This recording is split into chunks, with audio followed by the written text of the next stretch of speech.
आइए सुनते हैं सोमवार की व्रत कथा। किसी नगर में एक धनी व्यापारी रहता था। दूर दूर तक उसका व्यापार फैला हुआ था। नगर के सभी लोग उस व्यापारी का सम्मान करते थे। इतना सब कुछ संपन्न होने के बाद भी वह व्यापारी बहुत ही दुखी रहता था, क्योंकि उसका कोई पुत्र नहीं था, जिस कारण अपनी मृत्यु के पश्चात व्यापार के उत्तराधिकारी की चिंता उसे हमेशा सताती रहती थी। पुत्र प्राप्ति की इच्छा से व्यापारी प्रत्येक सोमवार भगवान शिव जी की पूजा किया करता था और शाम शाम के समय शिव मंदिर में जाकर शिव के सामने घी का दीपक जलाया करता था।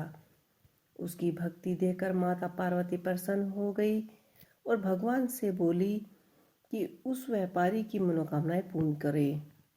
भगवान शिव बोले कि इस संसार में सबको उसके कर्म के अनुसार ही फल प्राप्त होता है। जो प्राणी जैसा कर्म करता है उसे ऐसा ही फल मिलता है। शिव जी द्वारा समझाने बुझाने के बाद माता पार्वती नहीं मानी और उस व्यापारी की मनोकामना पूर्ण करने के लिए आग्रह करती रही। पुत्र प्राप्ति हेतु शिव जी से बार बार अनुरोध करती रही। अंत में माता के आग्रह को देकर भगवान भोलेनाथ को उस व्यापारी को पुत्र प्राप्ति का वरदान देना पड़ा। वरदान देने के पश्चात भोलेनाथ ने माता पार्वती से बोला कि आपके आग्रह पर मैं इसे पुत्र की प्राप्ति का वरदान देता हूँ, परंतु इसका यह पुत्र 16 वर्ष तक ही से अधिक समय तक जीवित नहीं रहेगा। उसी रात भगवान शिव उस व्यापारी के स्वप्न में आए और उसे पुत्र प्राप्ति का वरदान दिया और उसके पुत्र के 16 वर्ष जीवित रहने की बात को सुन बताई। भगवान के वरदान से व्यापारी को खुशी तो हुई, लेकिन पुत्र की अल्प आयु की चिंता ने उसे खुशी को नष्ट कर दिया। व्यापारी पहले की तरह सोमवार के दिन भगवान शिव का विधिवत व्रत करता रहा। कुछ महीनों के बाद उसकी पत्नी ने सुंदर पुत्र को जन्म दिया। उसके घर में खुशियां ही खुशियां भर गई। बहुत धूमधाम से पुत्र जन्म का समारोह मनाया गया, परंतु व्यापारी को पुत्र जन्म की अधिक खुशी नहीं हुई, क्योंकि उसे पुत्र की अल्प आयु के रहस्य का पता था। जब पुत्र 12 वर्ष का हुआ तो व्यापारी ने उसे उसके मामा के साथ पढ़ने के लिए वाराणसी भेज दिया। लड़का अपने मामा के साथ शिक्षा प्राप्त हेतु चला गया। रास्ते में जहाँ भी मामा भांजा विश्राम हेतु रुकते, वहीं यज्ञ करते ब्राह्मणों को भोजन कराते। लंबी यात्रा के बाद मामा भांजे एक नगर में पहुंचे। उस दिन नगर के राजा की कन्या का विवाह था, जिस कारण पूरे नगर को सजाया गया था। निश्चित समय पर बारात आ गई, लेकिन वह वर का पिता अपने बेटे के एक आंख के काने होने के कारण बहुत ही चिंतित था। उसे भय था कि कहीं इस बात का पता चलने पर उसके राजा का विवाह करने से इनकार न कर दे। इससे उसकी बदनामी भी होगी। जब वर के पिता ने व्यापारी के पुत्र को देखा तो उसके मन में एक विचार आया। उसने सोचा, क्यों ना लड़के को दूल्हा बनाकर राजकुमारी से विवाह कर दूं। विवाह के बाद इसको धन देकर विदा कर दूंगा और राजकुमारी को अपने नगर ले जाऊंगा।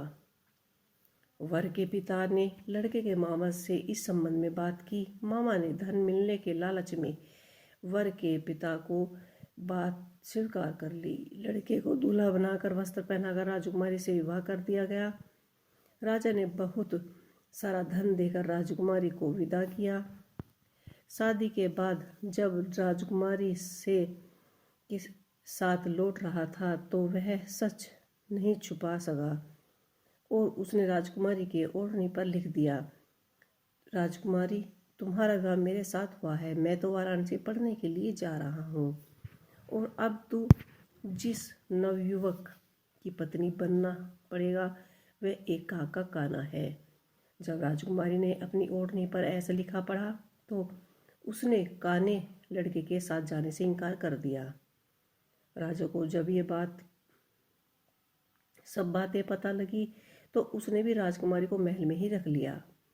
उधर लड़का और अपने मामा के साथ वाराणसी पहुंच गया और गुरुकुल में पढ़ाई शुरू कर दी। जब उसकी आयु 16 वर्ष की हो गई तो उसने यज्ञ किया। यज्ञ की समाप्ति पर ब्राह्मणों को भोजन कराया और खूब अन्न धन वस्त्र दान किया। रात को वह अपने संयम कक्ष में सो गया। शिव के वरदान के अनुसार संयम अवस्था में ही उसके प्राण पखेरु उड़ गए। सूर्योदय पर मामा मृतक भांजे को देखकर रोना पीटना लगा दिया। आपस में के लोग भी एकत्रित होकर दुखी प्रकट करने लगे। लड़के के मामा के रोने का विलाप के स्वर समीप से गुजरते हुए भगवान शिव और माता पार्वती ने भी सुने। माता पार्वती ने भगवान शिव से कहा कि हे प्राणनाथ, मुझसे इसके रोने के स्वर सहन नहीं हो रहे हैं। आप इस व्यक्ति के कष्टों को अवश्य दूर करें। भगवान शिव ने माता पार्वती के साथ अदृश्य रूप में समीप जाकर देखा तो भोलेनाथ माता पार्वती से बोले कि यह तो उसी व्यापारी का लड़का है जिसे मैंने 16 वर्ष की आयु का वरदान दिया था। इसकी आयु पूरी हो गई है। माता पार्वती फिर भगवान शिव से निवेदन करती हैं कि उस बालक को जीवन दान देने का आग्रह किया। माता पार्वती के आग्रह पर भगवान शिव ने उस लड़के को जीवित होने का वरदान दिया और कुछ ही पलों में वह जीवित होकर बैठ गया। शिक्षा समाप्त करके लड़का मामा के साथ उसी नगर की ओर चल दिए। दोनों चलते चलते उसी नगर में जा पहुँचे जहाँ लड़के का विवाह राजकुमारी से हुआ था। उस नगर में भी यज्ञ का आयोजन किया। समीप से गुजरते हुए नगर के राजा ने यज्ञ का आयोजन देखा और तुरंत ही उस लड़के के मामा को पहचान लिया।